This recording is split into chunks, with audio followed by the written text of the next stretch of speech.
Alrighty, how's it going, everybody? This is Ismortah, and thanks for joining my board game stream this evening, which is Sundays, 7 p.m. PST. So this evening is going to be part 3 of my X-Wing 2.0 conversion kit series, with this stream emphasizing 3 things. One, what all of the core game for 2.0 and the conversion kits, all of the materials look like together, how much space takes up, and just how the enormity of it. The second thing I want to cover is storage solutions that I use for the conversion kits, as well as all of my miniatures. And then thirdly, I want to show you my entire X-Wing miniature collection, which is pretty sizable since I'm a legacy player. And yeah, I got some good stuff to show you. Let me just verify audio right quick, and I'll be right with you.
All right, I'm just still trying to verify audio right quick. I'm not hearing it yet.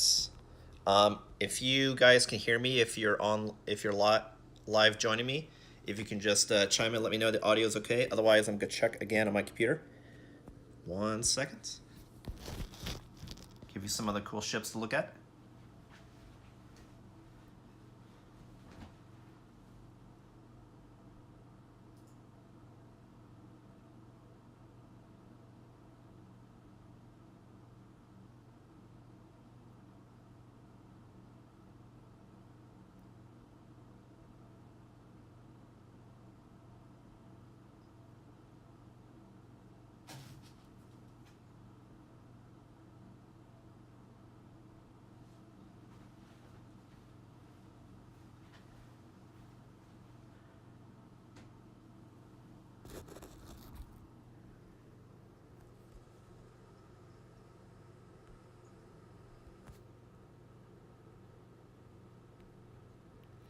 All right, well, I'm gonna keep rocking. I still not able to verify the audio, so hopefully audio works. You guys can hear me. Okay, great. I just got, all right. Let me change that setting, and we're good to go.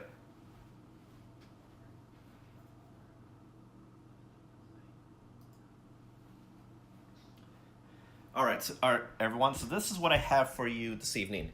A table full of X-Wing 2.0 goodness. So before I get into it, I did want to go into again, why would you invest in X-Wing 2.0 conversion kit, or hell, even the core kit? Let me set this down for a sec, have you look at another cool ship.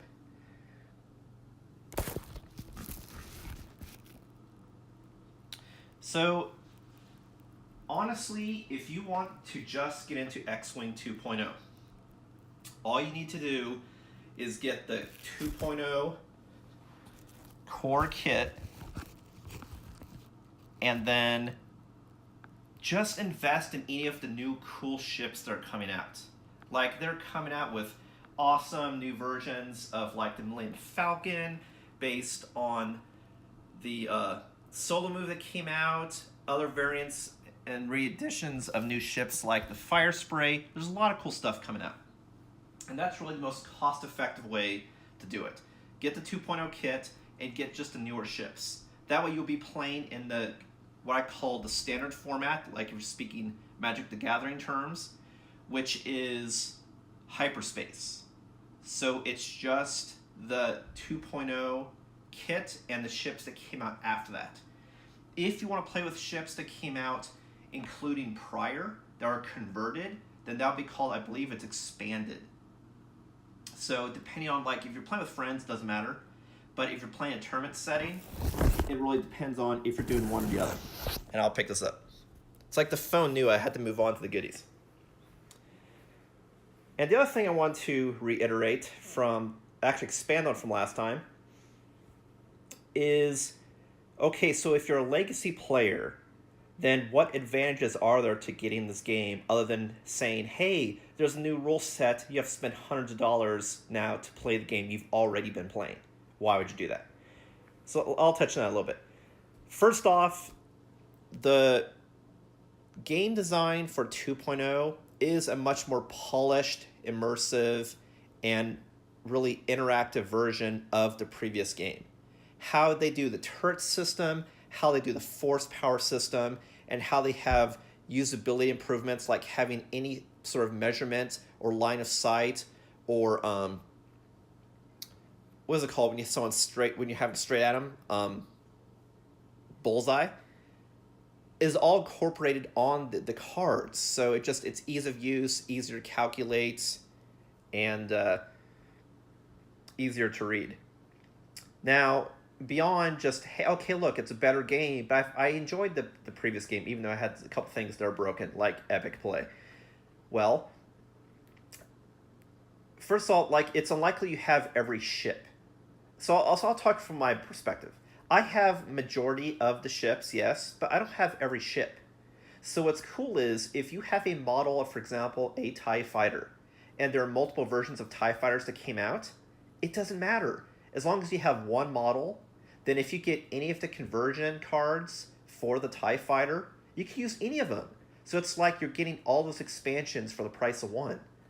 And it's going to work with 2.0. The other thing that's really cool I noticed is, even though there's not a conversion kit yet for the epic ships, I call them epic because they're fucking epic. They're the huge ships, but I'm calling them epic, which is coming out, I heard a couple weeks ago. What's cool is they already gave you conversion cards for the iconic characters that were on those ships. So the Snoke, Emperor Palpatine, and Jabba the Hutt, you actually have 2.0 equivalents of those cards that you could already use on your newer ships, which is pretty cool. All right, so let's jump into it. What do I got here? I got table 4 of a lot of shit, so let me show you what I got.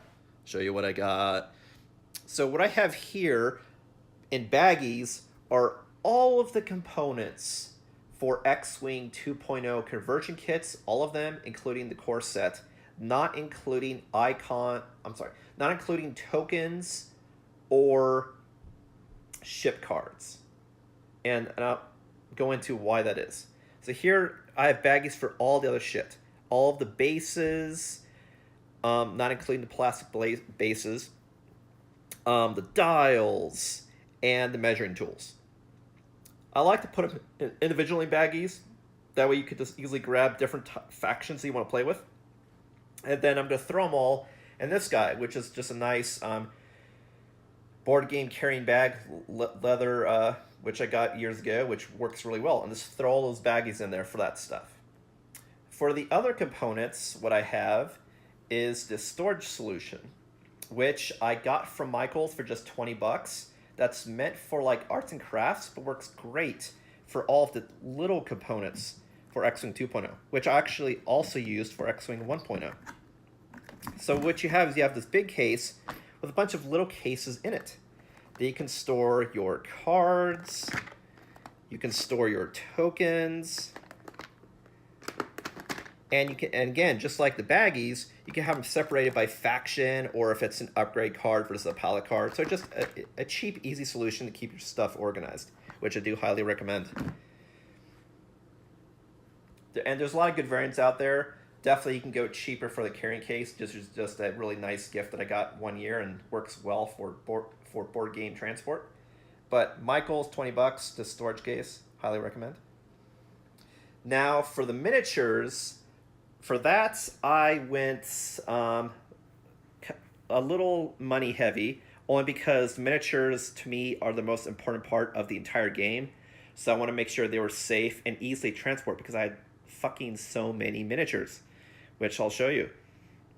And so what I used was cases from this company called, let me see if I can zoom in on it, Feld here.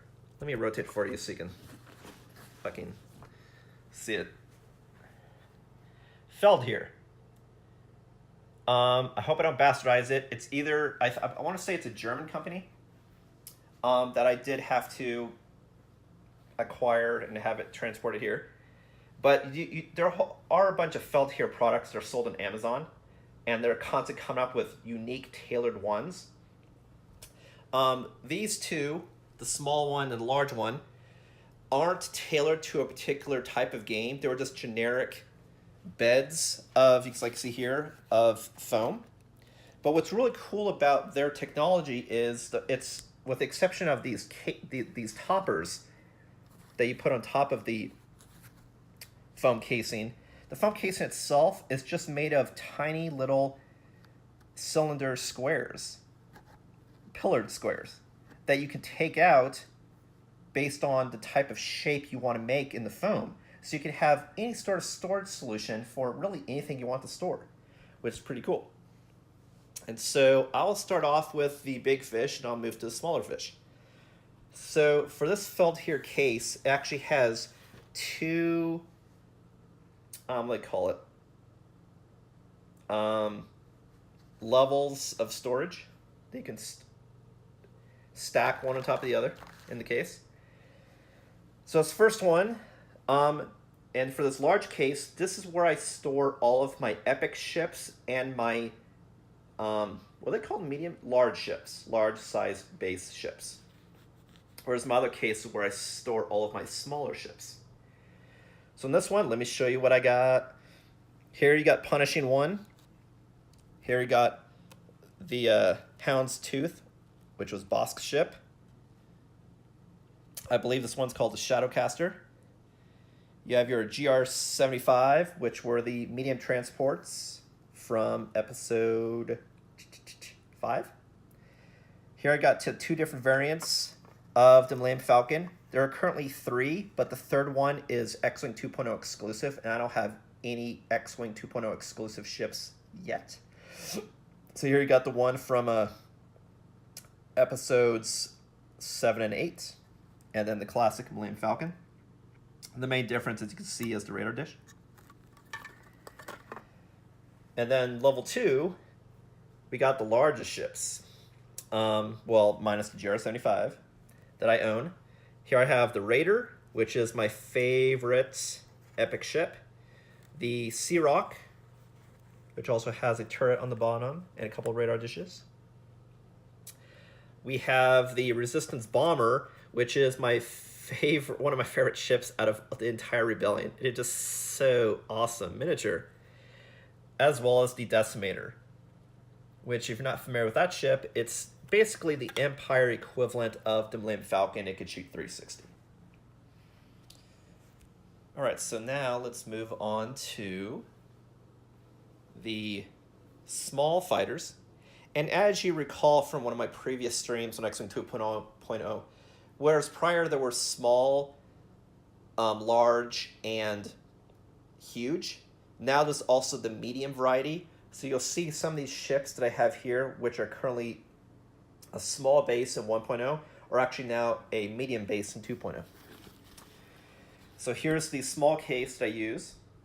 And again, this wasn't tailored to a particular board game.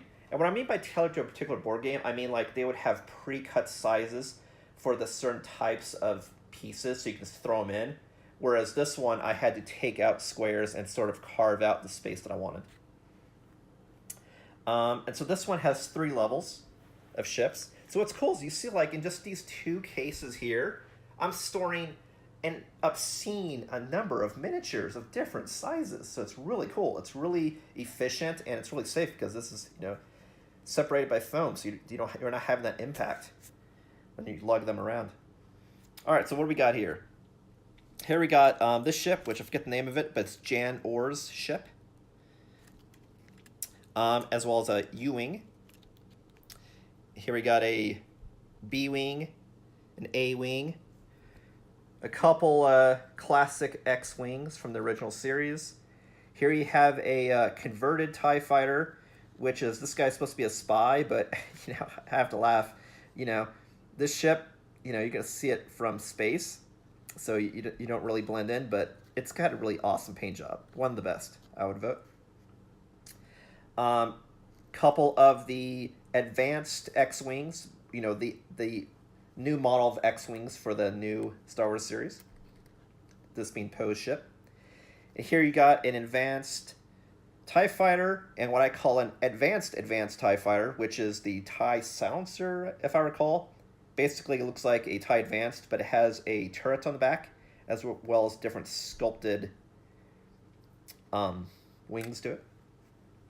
And this one is probably one of my favorite ships on the Empire, and you can see the theme that my favorite ships across the board are the bombers. This is a TIE Punisher, and look how many munition bays it has. This would be one of the ships that gets converted to a medium base. It's like, oh, it's just a beast. It's so cool. All right, for level 2, what I got here is a TIE Phantom, another one of my faves because it can go stealthy. The classic TIE Bomber, a pair of TIE Defenders, different color schemes. Here I got a fleet of 4 TIE Fighters, and here I have a TIE Special Forces TIE. And actually, let me correct. 4 TIEs here, but 2 of them are TIE Lens, and the other one are TIE FOs, meaning First Order TIEs. Basically, they look same aesthetically, but the difference between the First Order TIEs and the original TIEs is the First Order TIEs actually have weak shielding, which is a large improvement. Got a couple of Galaxy Fighters. I really love this color scheme. And here we have a, I forget what it's called, but it's a Wookiee gunship. There we have this guy, and I forget the name of this one too, but it's another gunship that, as far as I recall, was first to introduce the, oh shit, I just said it. When you have like perfect line of sight on a target, God, it escapes me. That the enemy, that it has this bonus that if the enemy is right in front of you in your line of sight, that extra DPS. Here we got IG-88's fighter. And then for level 3 storage, we got a couple Star Vipers, a couple Z95s, which is basically a X-wing with just, 2 wings instead of 4. You got a couple of the classic TIE Interceptors. Here you got Zuckuss's ship, which is kind of hard to describe, but basically it is a ship that can go stealth, which is pretty cool. The classic Fire Spray class ship for Boba Fett. And then one of my other favorite bounty hunter ships. I forget the name of it, but I want to say they're called M something. But they're very small, nimble fighters that actually allow you the capability to just load up basically any type of weapon in the game. So you can just have different themes of loadouts on those ships, and they're very, very weak, but very maneuverable. So you see, like, I'm excited. I have a huge collection of fighters and larger ships and even larger ships, and it is so cool. And especially since now with 2.0, the fact that all of these ships will actually feel unique and play different, instead of what kind of was happening with 1.0 is you'd have different looks of ships, but you can have them carbon copy played the same way as something else. So it just didn't feel unique. And so what X-Wing 2.0 is bringing out is not, yes, you have pilots to have some unique special ability, but the fact that whenever you fly a certain type of ship, it'll fly a certain way, and it'll have a certain advantages and disadvantages to just the core abilities of the ship, which is pretty cool. One of the really nice design choices from the redesign. Well, this is all I have to share for X-Wing 2.0. Again, I want to reiterate that if you're a Legacy player, I highly recommend it. That way you bring value back to all of your ships, especially if you love still playing the game, but you want to play with the newer rule set, which is honestly more immersive and more balanced. But again, if you don't have a up-team number of ships like I do, and you just want to get into the game, I highly recommend just getting X-Wing 2.0 core set, and then just getting the newer ships. Otherwise, if you just into like Kylo Ren everything, you could just get the First Order expansion kit, for example, and you'll be good to go. Well, thanks for watching. This is the end of my X-Wing 2.0 series. What I'll do next time is show you the miniatures I have for Armada, X-Wing Armada, which is, I have, again, up-team number, and when you have all out on this table, it just looks fantastic. I'll definitely have my star map out for that. So my next board game stream will be Armada, but it won't be next Sunday because that weekend I'm seeing family who I haven't seen in a long time and probably won't see again until this weekend. So, family first. But the Sunday after next, I will be streaming Armada, Sunday, 7 p.m. PST. The next stream that I'm doing is tomorrow, Monday, 7 p.m. PST, and I'm going to knock out some Magic the Gathering Arena, especially the War of the Spark set. I have a just War of the Spark set deck that I'm using theme-wise, and see how well it does in player versus player. Well, thanks for joining, everybody. Hope you had a good May the 4th, and may the Force be with you. If you haven't checked out X-Wing, I highly recommend checking out. A lot of cool shit. All right, guys, thanks for watching. This is Ismortah, and I'll catch you next time.